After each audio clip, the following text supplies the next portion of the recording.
Answer பண்ணது நீங்க தான். ஓகே, ரொம்ப நன்றி உத்தமராசா. ஏன்னா இவ்வளோ புகழ்ந்துரு உங்கள் ஃப்ரெண்டுக்கிட்டையும் சொல்லி அவரோட ஐடியிலையும் என்னை புகழ்ந்ததுக்கு நன்றி.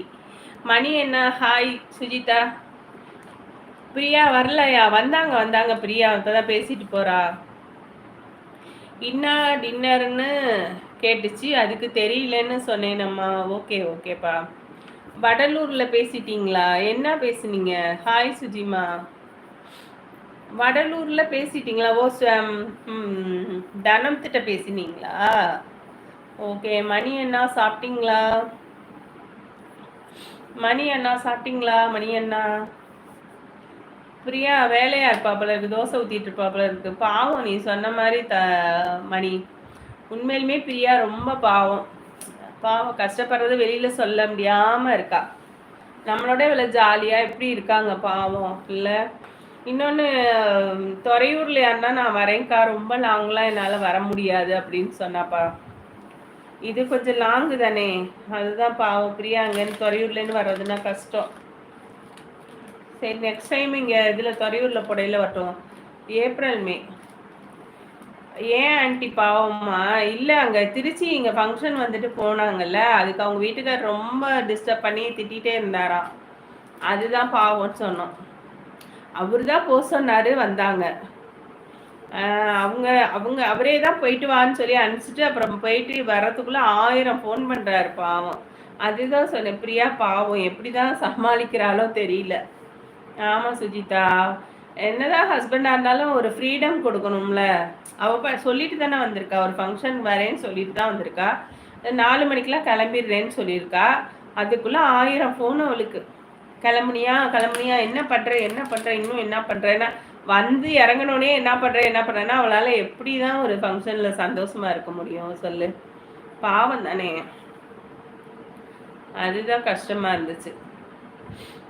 ஆமாப்பா இப்படிலாம் பெண்களை வந்து சுதந்திரமாக வச்சுக்கணும், அன்பாக வச்சுக்கணும். அதுவும் இல்லாமல் அவங்க எவ்வளோ மெச்சூரிட்டியாக இருக்காங்க, அவங்களுக்கு போய் நம்ம இது பண்ணலாமா? சரி, ஒரு குடும்ப தலைவி அவங்க இல்லையா, அவங்க போயிட்டு அவங்களுக்கு தெரியாதா இந்த மாதிரி போனோம் ஒரு ஃபங்க்ஷனில் பயபத்திரமா இருந்துட்டு வரணும்னு?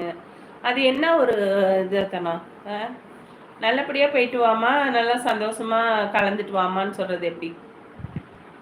ஆமாண்டி, கொஞ்சம் ஃப்ரீடம் இருந்தால் நல்லா இருக்கும். ஆமாம் சுஜிதா, இப்போ இருக்கிற பொண்ணுங்க மாதிரி இருந்தால் அவரோடலாம் எப்படி காலங்குடும்? அவங்க வந்து கிராமத்திலேயே இருந்து பழகுனதுனால அவர் எது சொன்னாலும் அவங்க அமைதியாக போகிறாங்க. உண்மையிலுமே பிரியா ரொம்ப சாஃப்ட் டைப் என்னை பொறுத்தவரையிலும். எப்படி குடும்பம் நடத்தினாலும்னு சொல்கிறீங்களே, அதுதான் உண்மை. ரொம்ப அமைதியாக இருக்கணும்.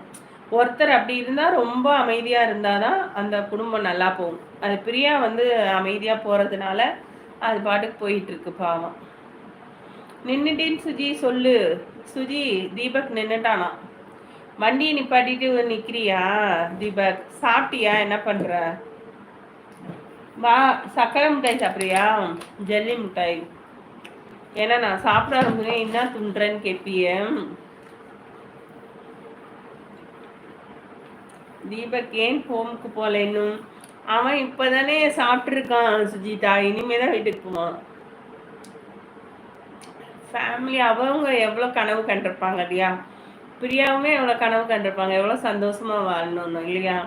அது என்ன, அந்த கிராமத்துக்குள்ளாரையே இருக்கணும், கஷ்டப்படணும்னு என்ன இருக்கு? கொஞ்சம் ஒரு ஃபங்க்ஷன்ல வெளியிலலாம் வந்தால் தானே அவங்களுக்கும் சந்தோஷமா இருக்கும். இனிமே தான் சாப்பிட போகணுமா? வேலை ஜாஸ்தியா பிள்ளைக்கு. சுஜி வேலை ஜாஸ்தியா சுஜி, பாவம் சுஜி. தீபக்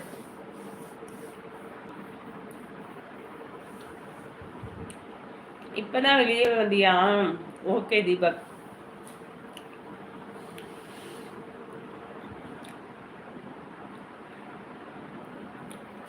வில்லேஜில் இருக்கிறனால இல்லைப்பா, வில்லேஜில் இருக்கிறவங்களும் கொஞ்சம் வில்லேஜில் இருக்கவங்க தான் ரொம்ப புரிஞ்சுக்குவாங்க. சரி, நம்ம கிராமத்துலேயே இருக்காங்க, கொஞ்சம் வெளியில் சிட்டிக்கு போயிட்டு வரட்டும்னு. இங்கே சிட்டியில் இருக்கவங்களும் அப்படி தான் இருக்காங்க சுஜிதா. நிறைய ஆண்கள் அப்படி தான் இருக்காங்க. எல்லாம் நம்ம எப்படியோ அதே மாதிரி நம்ம ஒய்ஃப்க்கும் ஃப்ரீடம் கொடுக்கணும்ல, அதை யார் நினைக்கிறா? டெய்லி 10:30 மணி ஆகும் சுஜிதா. அவன் வேலையை முடிக்கவே 10 மணி ஆச்சுன்னா 10:30 11 மணிக்கு தான்